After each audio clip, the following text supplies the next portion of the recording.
somebody.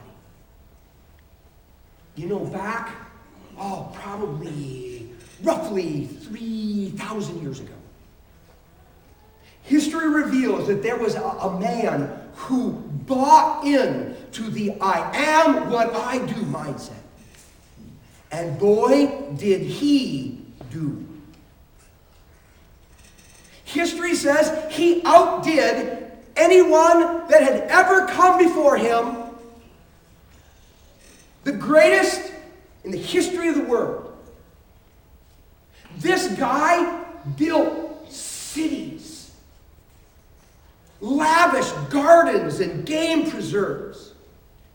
He built religious temples that were the absolute envy of the world. This guy accumulated more wealth than any humans before him, and if we read the historical records accurately, he probably had more wealth than anyone that's ever come after him. Bill Gates couldn't live in this guy's neighborhood. And impressive, people from around the world, not just people, leaders, heads of state, would take trips to his country just to be impressed by his wealth, by the things he had done, and by the wisdom for which he was known worldwide. The man's name was Solomon. Solomon bought into I am what I do. And he climbed the accomplishment ladder, and he climbed the possession ladder, and he climbed the impression ladder, and he reached a rung nobody's ever been on before. It's the top. Anybody worried about me sitting up here? Metaphor. It's always dangerous at the top. We think it's secure. It's incredibly dangerous. And while he was up there at the very top, a rung nobody had ever achieved before, he reflected on his inner world. He said, here's what it feels like. Here's what I think about myself and my life now that I'm on the highest rung of any human on the performance scale. Here is what he said. He said, as I looked at everything I'd worked so hard to accomplish, it was all so, what? Meaningless. Oh, it's got to be the wrong word, doesn't it? Because I've never been on the top rung, but whatever it is, that can't be it. Can it? It was also meaningless, like chasing the wind. There was nothing really worthwhile anywhere. Hey, Solomon, up there on the top rung. I bet you really feel like somebody, huh? No, actually, I don't. I don't feel like any more of a somebody than when I was way down on the bottom rung. Boy, Solomon, you must really think you're filled with value and significance, don't you? Actually, I feel like my life has been pretty much misspent and wasted.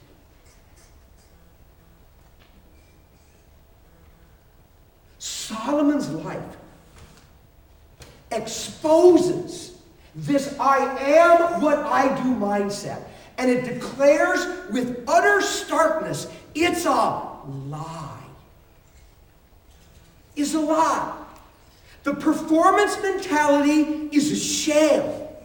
It is not true that if you climb the value ladder in accomplishments or in possessions or in how you impress other people, that your life will have more meaning, more value, more significance, and you'll be more important. You won't feel that way, and you won't be that way. It is a lie. And it's a lie that we so easily believe. We confuse the who with the do. And if I do enough, then I am somebody. And our doing was never intended to somehow add value or create significance or worth to our lives. It was meant to express the significance and worth that is already there. We'll come back to that. Get this morning, please, if nothing else registers. The truth as taught by Jesus is you are not who your performance says you are who God says you are. If we believe who we are, what we do, we believe a lie that robs us of our true identity as human beings who are meant to live through this world powerfully, joyfully, and securely. It kills off the people we were meant to be and leaves behind something we never wanted and someone who is unremarkable. You are not who your performance says you are who God says you are. So, question. Who does God say you are? How about this? God says you're the work of his hand. He says you're the work of his hand.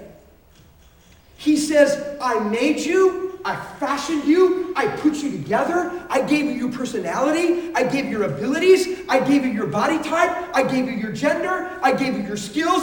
I made you. You are the work of my hand, God says. You're not a cosmic accident. You are not the result of time and chance over billions of years. You are the intentional creation of Almighty God. Psalm 139 and verse 13 puts it this way. For you, O God, created my inmost being. You knit me together in my mother's womb. God made you. And because God is a master artist, when he made you, he made a masterpiece. Anybody ever heard of Pablo Picasso? Ever heard of him? Yeah. He was an artist. Actually, a very prolific artist. But he also, if you know anything about his life, was a little bit mentally imbalanced. And he would have psychotic episodes, and he was from time to time institutionalized. On one occasion, he was in a mental hospital under regular supervised care, and he painted this picture called the Portrait of Dr. Taché.